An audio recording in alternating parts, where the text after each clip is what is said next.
First, you have some time to look at questions 1 to 10.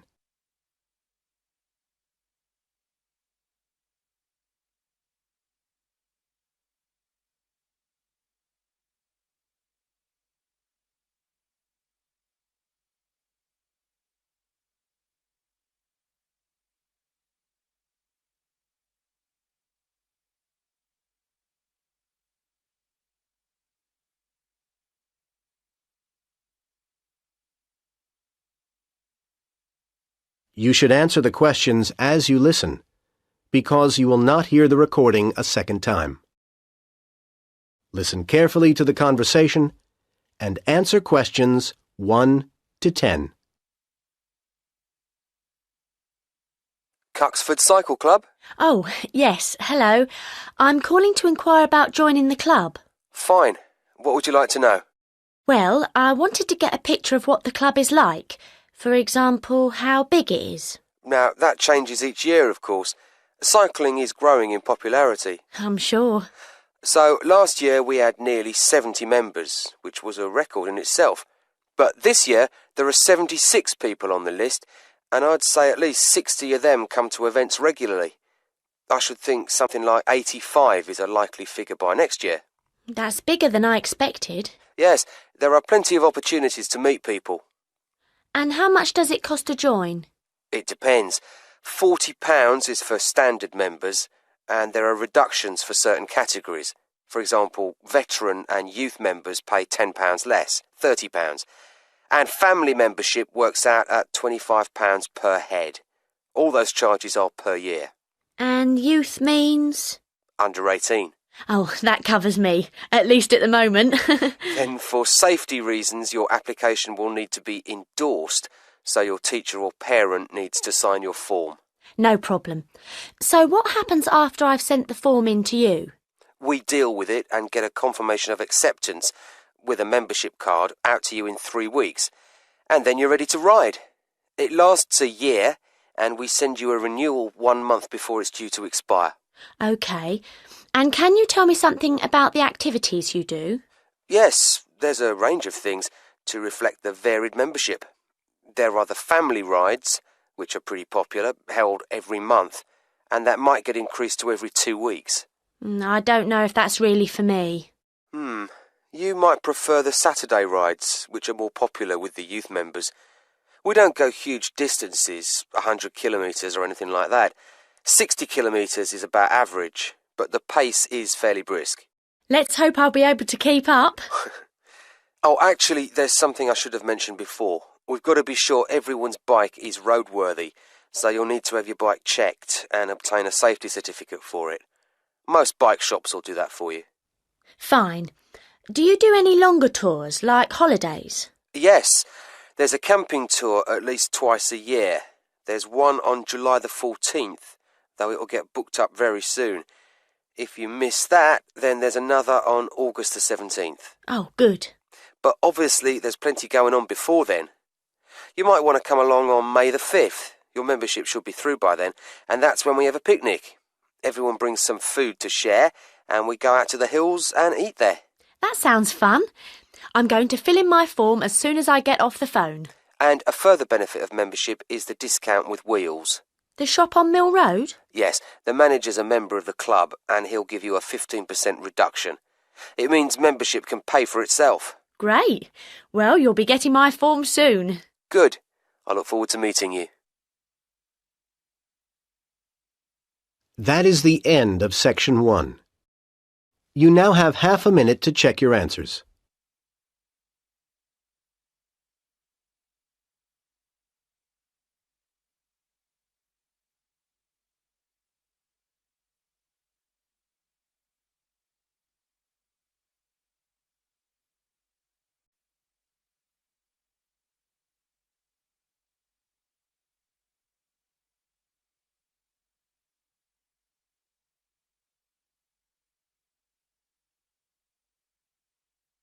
Now turn to Section 2.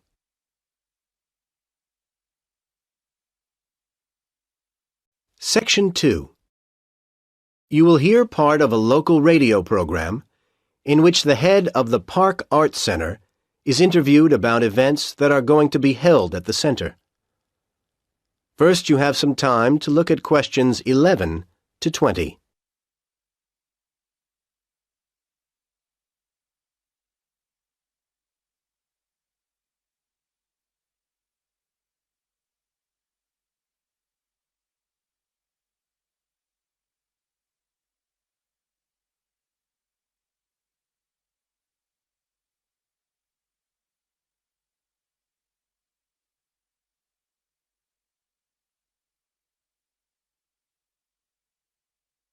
Now listen to the conversation and answer questions 11 to 20.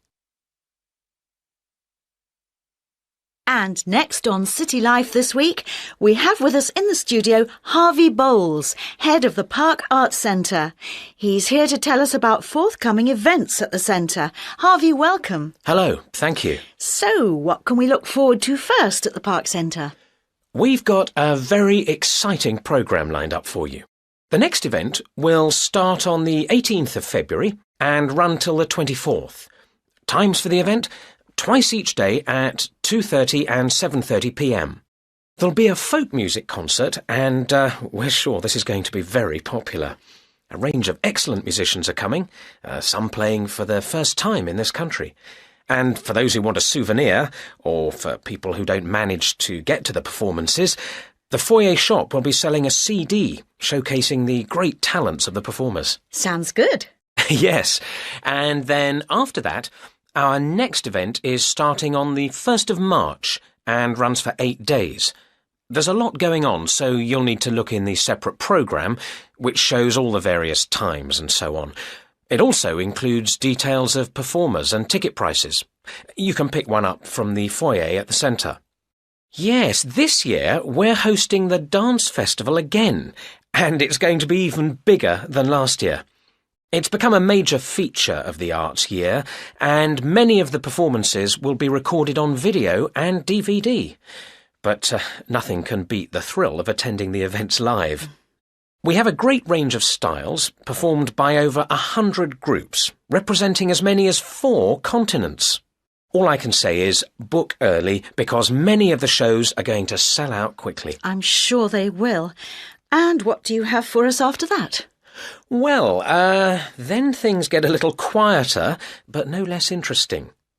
From the 14th to the 20th of March, every evening at 8, we go into cinema mode, and we're showing a fine new film. I expect you've seen reviews of it. Love and Hope. Oh, yes, wonderful. Yes, and it's not just an ordinary screening.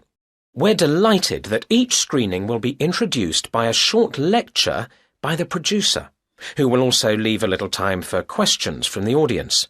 Again, I recommend early booking for this. It's bound to be popular. I'll be there. Anything else lined up at this point? Yes, we've got a special one-day event on April the 2nd. The times aren't fixed yet, but I can tell you that we're having a singing competition. Oh, yes? There'll be a large number of entrants, and the talent should be impressive. And Channel 6 are coming, so the event is going to be shown on TV. So, come and be part of the audience. I'm sure people will want to. Well, Harvey, thank you very much for coming in and telling us all this. Details of all the events are on your website, aren't they? Yes, the address is www. That is the end of Section 2. You now have half a minute to check your answers.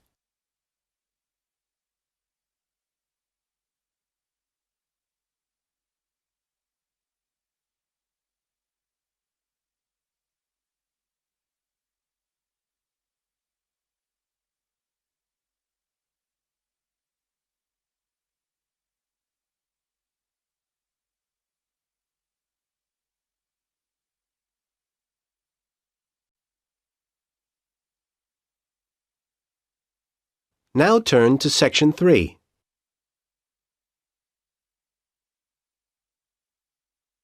Section 3. You will hear 3 students, Ben, Jane, and Tom, having a discussion about their architecture and design studies course.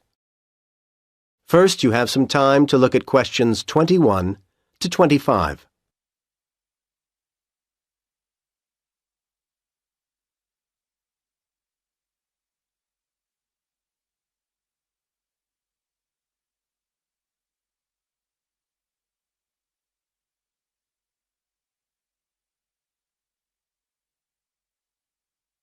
Now listen to the first part of the conversation and answer questions 21 to 25. So, Tom, did you manage to get all your reading done? Yes, Ben, I did. What about you, Jane? Me too, though it took much longer than I thought it would. Yeah, some of those dissertations are really long, aren't they? I'm not looking forward to having to write mine. Well, that's not till next year. So, shall we compare thoughts about our reading? Let's start with 20th century architecture. I thought it was pretty impressive. There was quite a bit of detail. Yeah, all very relevant. I enjoyed the pictures, the diagrams and photos. They were quite strange. Not what you'd expect to find in a dissertation, but very helpful.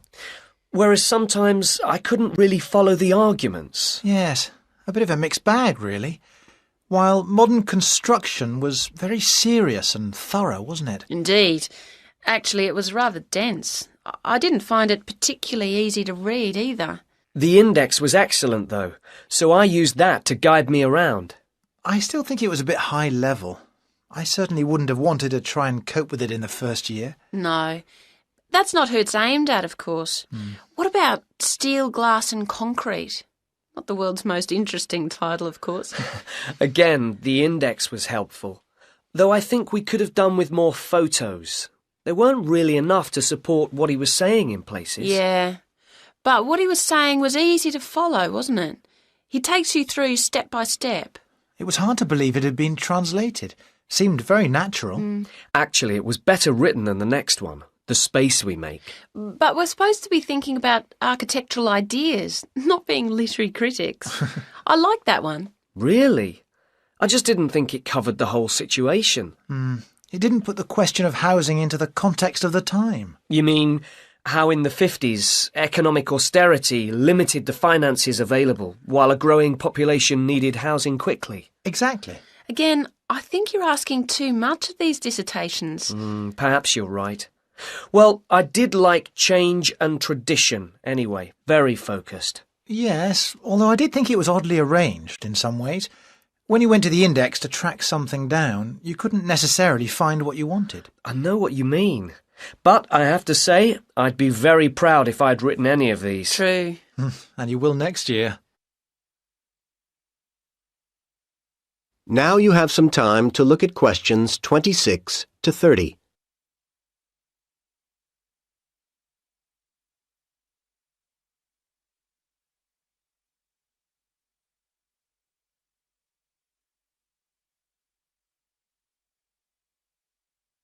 Now listen to the rest of the conversation and answer questions 26 to 30.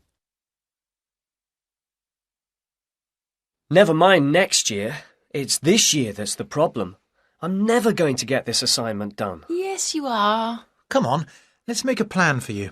Oh, please. I'm just not sure where to go from here. I could look at city plans, study the layout of housing developments. I think you need a closer focus. The approach to small houses won't necessarily tell you what you want to know. You'd be better to concentrate on large private houses. Study the drawings of those. OK. Though I don't know how much useful detail I'll be able to get from the kinds of plans that are easily available from that period. It's true, they can be limited. But what you could do as a next stage is go onto the web. There's loads of useful stuff there. More detailed plans, you mean?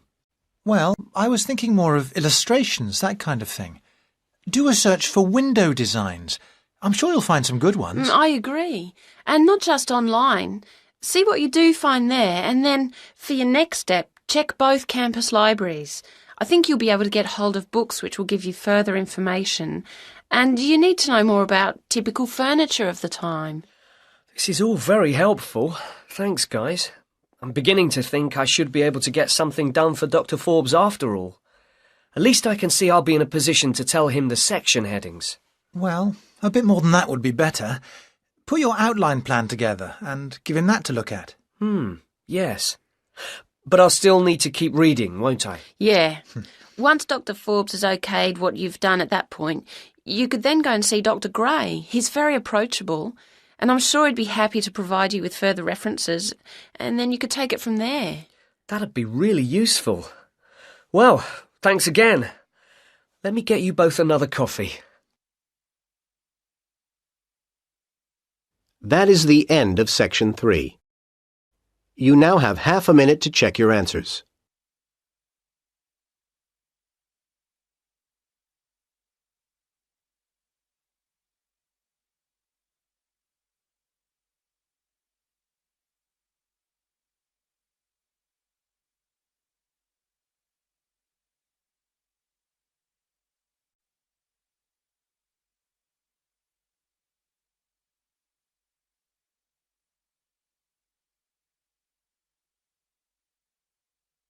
Now turn to Section 4.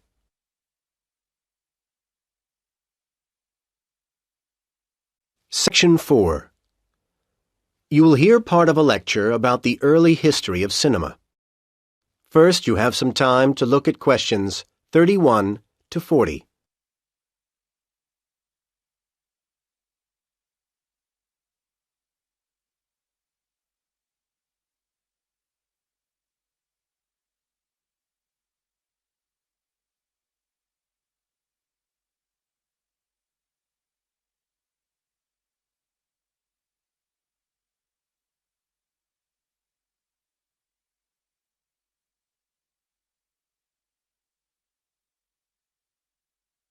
Now listen to the lecture and answer questions 31 to 40. Now, we all take the wonders of the cinema very much for granted these days, but cinema really is a very recent phenomenon. It has moved from its origins in the simple still camera to the dazzling computer-generated graphics of today in little over 100 years. Perhaps the real beginning of cinema was the cinematograph, a moving camera invented by the Lumiere brothers. As the excitement at the early screenings of short, simple moving pictures spread, competition developed rapidly, and soon cameras such as the American Biograph were on the market. Advertisements asserted that the Biograph did not shake as much as the cinematograph. Meanwhile, permits were required for outside filming, and import licenses were difficult to obtain for equipment, and there were other difficulties for cameramen. When the Lumiere brothers went to film the crowning of Tsar Nicholas II in Russia in 1896, the camera's ticking noise led people to believe it was a bomb. Although this confusion was resolved, disaster struck at the ceremony when a stand of spectators collapsed and the huge crowd panicked. The cameramen kept filming. It was the first time such events had been filmed, and this marked the beginning of a new concept of journalism. Well, the technology continued to develop rapidly, and often secretly. The thrill of invention and the prospect of riches to be made drove experimenters along. But historians of cinema face difficulties in establishing if an apparatus functioned in the way that its makers asserted. Everyone was keen to say that their machine was the best, of course. In some cases, however, we do have reliable records or evidence in the equipment itself, and then we can see the details of the evolution of the technology. By about 1890, for example, the Frenchman Marais had arrived at results of startling clarity in sequential images. He also had the idea of recording images on a long strip of paper that unrolled in front of the lens instead of on separate plates, but he found it impossible initially to ensure that this strip would have regular movement. As we step into the 20th century, however, we see much progress has been made, and there are many examples of what we would today recognise as films. Questions of the art form were now as important as questions of what was technologically possible, and filmmakers searched around for ideas to draw on.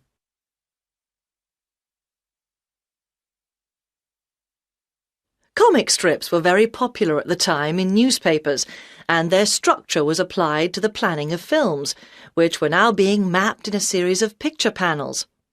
Different innovations were achieved by different types of filmmaker, with a certain amount of rivalry between makers of documentaries and makers of fiction films. One area where documentaries led the way was in the use of travelling shots, although of course fiction films adopted this technique in due course. Various sources for stories were developing, and each would have an impact on the way the story was filmed.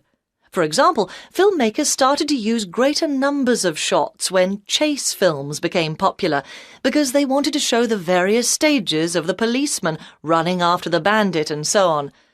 And it wasn't just different kinds of story that were driving filmmakers to think up new techniques. Other technology also played its part.